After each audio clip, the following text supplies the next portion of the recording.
if you're listening to this, think carefully about this scenario. Let's say you go to an event, let's say a wedding, and your phone battery runs out. And now you're just looking to charge your phone. Of course, people like having phones where the battery is not that good. I'm not naming any brand, they know themselves. But let's go on. That's not the topic today. Let's just say you have ran out of battery and you're just looking to charge your phone. And then you see a cable or someone offers you to charge your phone. But here's the thing, there's something called juice jacking.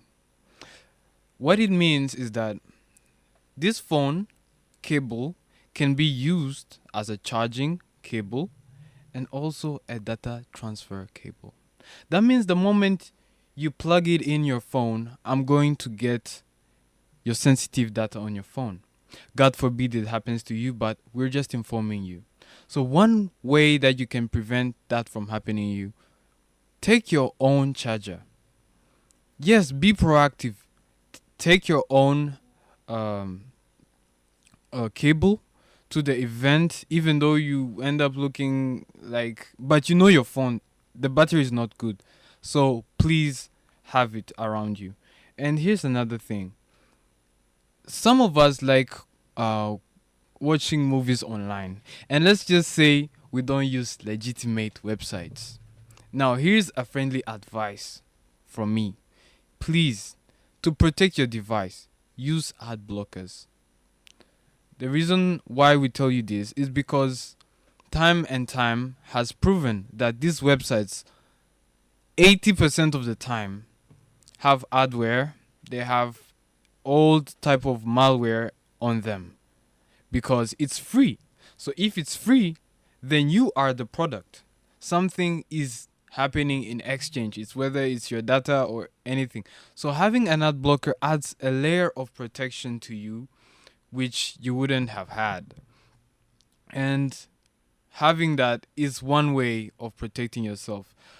Sometimes I encourage people to have antiviruses, but antiviruses are getting a bit tricky because you may have an antivirus, but if it's not updated, that there's no point of having that antivirus. And also, some people used to say, "Oh, I'll have a MacBook. Um, MacBooks have no viruses." Lie. That's a big myth because there's no such thing as a perfect software. Everything can be broken given time. And some people did recommend having Linux, but without having to get techy, I'll just tell you, um, less people use Linux.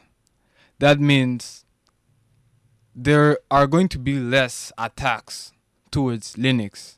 That means Windows users, please get antiviruses into your computer or else you'll suffer big mistakes.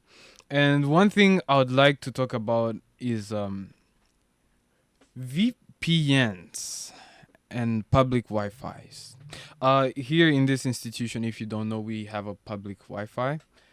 And so when you connect to it, everything you do can be seen on it.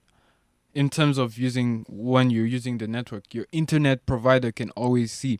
And we remember that thing that we used to do where we go incognito mode and you think that you think that no one will know what you see. No. In fact, Google has been accused of actually keeping data of people who use the incognito mode.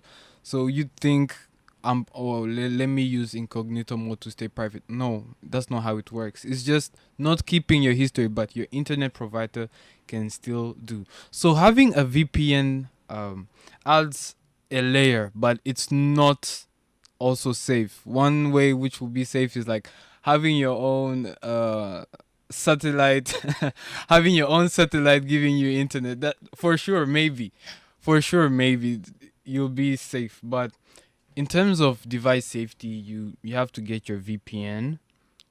When you're using a public Wi-Fi, you have to use your own cables that you trust. so that you prevent yourself from getting juice jacking.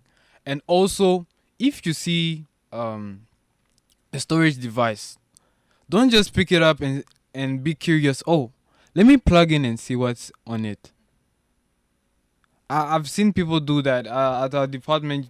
Someone can leave like a USB drive, yeah. flash drive, and then someone will just come and plug into the computer. Please, here's a friendly reminder: you don't know what is on it. Don't get curious. Don't be too adventurous. Anything can happen.